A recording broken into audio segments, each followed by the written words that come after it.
नमस्कार, अमरावती खबर के न्यूज बुलेटिन में आपका स्वागत है। आइए पेश करते हैं आज के प्रमुख समाचार।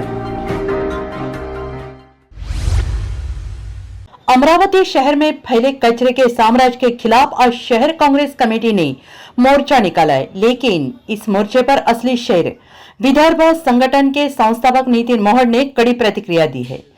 मोहड़ ने कहा है, मुझे इस मोर्चे पर हंसी भी आई और अफसोस भी हुआ है। अमरावती कांग्रेस वालों को शर्म आनी चाहिए। ऐसा मोर्चा निकालते हुए पिछले 20 सालों से कांग्रेस से ही जुड़ा एक माफिया ये कचरा ठेका चलाता था। गोल्डन गैंग का बड़ा सदस्य था, शायद उसका नाम मुलायम खतरा ऐसा कुछ था। अमरावती में कचरे की यह स्थिति उस आदमी की देन है। उन्होंने आगे कहा, मोर्चा निकालने वालों में से किसी ने भी उसका नाम तक नहीं लिया, शायद सबकी जेबें उसी ने ही भरी होंगी। अमरावती की हालत के लिए वही और उसके गॉडफादर जिम्मेदार है। कुछ नगर निगम में बैठे थे और कुछ मंत्रालय में। मोहड़ ने व्यंग करते हुए कहा कि गोल्डन गैंग गई तो अब प्लेटिनम गैंग आ गई, लेकिन काम वही जारी है। फाइबर के टॉयलेट कहाँ गए? मल्टी यूटिलिटी बैंक का क्या हुआ?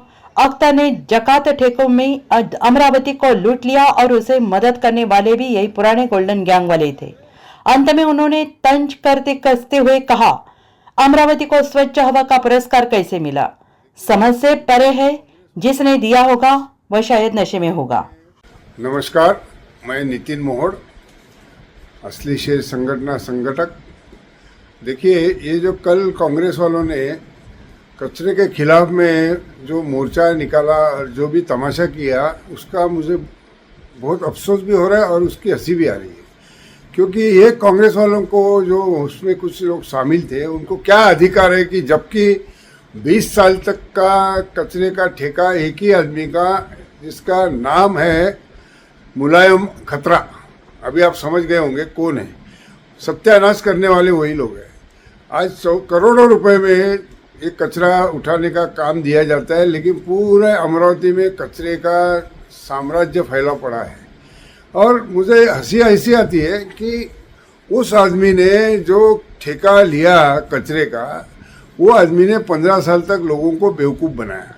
एक तो कंटेनर कम थे, सड़े हुए कंटेनर थे, जो भी एरिया में कंटेनर डालते उसमें इतने बड़े बड़े होल थे, पूरे जंग खा चुके थे, तो भी कोई बोलने वाला नहीं, क्योंकि तेरी भी चुप मेरी भी चुप। ये गोल्डन गैंग थी पहले। गोल्डन गैंग में जो कल मोर्चा में शामिल थे उसमें से कुछ लोग थे, और उसके बाद में वो हार गए तो प्लेटिनम गैंग तैयार हो गई। बीजेपी की जब सरकार आई, सत्ता आई महानगर पालिका में, देखो फाइबर के संडास लेडीज लोग के लिए बनाए थे, एक तो भी जिंदा है नहीं है, कोई बोला है इसके ऊपर? नहीं। उसके बाद में कचरे उठाने के लिए जो ऑटो लगाए थे, ऑटो जो कटले थे, उसकी कीमत 6-6 लाख 7-7 लाख रुपया बताई थी, जो कि 2.5 लाख रुपए में मिलता था। मल्टी यूटिलिटी व्हीकल कहाँ है? तेरी भी चुप मेरी भी चुप। 90 लाख रुपया महानगर पालिका का खत्म हुआ। उसका कोई स्टेनलेस स्टील के बस स्टॉप बनाए थे, आज क्या हालत है उसकी, आप बताइए मेरे को। ये जो सब बदमाशी चल रही है, कचरे वाला जो कचरा लेके जाता था, ट्रिप के हिसाब से उसको पैसा मिलता था, और कचरा थोड़ा सा डाल के ऊपर गाजर के झाड़ ऐसे कि, ताकि पूरा भरा हुआ कंटेनर लेके जा रहे। और जहाँ पे कंटेनर उतारते थे, वो जो कचरे का डेपो है वहाँ के आदमी एक के जगह पे 2 के पैसे लेके उसका बिल बनाते थे, और कचरा कुछ भी नहीं। तो हमारा नाले, पूरे नाले गंदे हो गए, पूरे नालों में कभी सफाई करते नहीं। एक आमदार का ये हिस्सा हमारे आमदार का, ये हिस्सा ये आमदार का, तू भी चुप बोलना, मैं भी चुप बैठूंगा। ये ऐसे बजबज पूरी अपने गांव में चल रही है। उसके बाद में मैंने एक ये निकाला था कि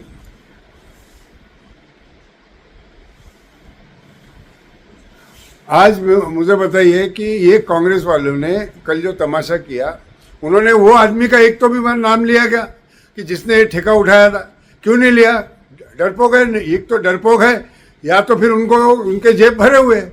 इसके लिए ये शहर का कुछ होने वाला नहीं है। सिटी बस पूरी बेकार, पूरा भ्रष्टाचार से बनी है।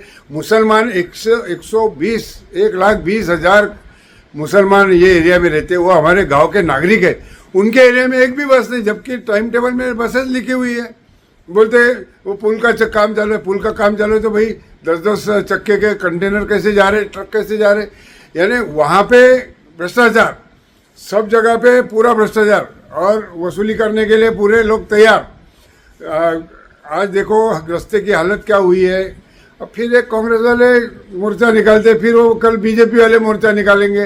अरे तुम पैसे खा रहे हैं ना, तुम्हारा आमदार पैसे खा रहा है, तुम्हारा वो पैसे खा रहा है, भाई ये एरिया मेरा, पूरे ठेकेदार के नाम लो।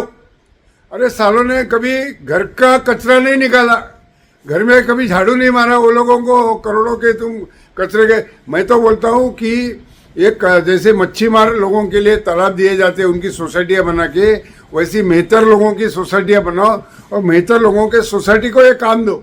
और इसके ऊपर इतनी कड़क निगरानी रखो कि जब तक कचरा वो एरिया का साफ नहीं होता है। और यहाँ के हेल्थ ऑफिसर, यहाँ के जो तुम्हारे सफाई के जो ऑफिसर्स हैं, वो लोग क्या करते? पैसे खाते और कुछ नहीं। ये शहर में जो आने वाले इलेक्शन में नागरिक लोगों को मेरा आह्वान है कि आप लोगों ने ऐसे आदमी चुन के देना कि, अरे मैंने ऐसे ऐसे कारपोरेटर देखे कि जिनके खाने के वादे थे, यानी पूड़ी के लिए पैसे मांगते थे, आज वो गाड़ियाँ लेके घूम रहे, कहाँ से आया ये पैसा? तो ऐसे आदमी को चुन के दो कि वो आदमी ये शहर के लिए कुछ भला कर सकेगा, जिसके पास कुछ अकल होंगी। आज क्या है कि 50% लेडीज़ रिजर्व है, तो कुछ लेडीज़ को कुछ मालूम नहीं रहता, तो उसका पति पूरा दादागिरी करता है, पूरा मीटिंग में वो रहता है, पूरे ऑफिसर लोग के पास वो जाके बैठता है, तो फिर काय के लिए रिजर्वेशन रखा है। ऐसे ही न्यू अपडेट्स के लिए देखते रहिए अमरावती खबर। लाइक करें, शेयर करें, सब्सक्राइब करें।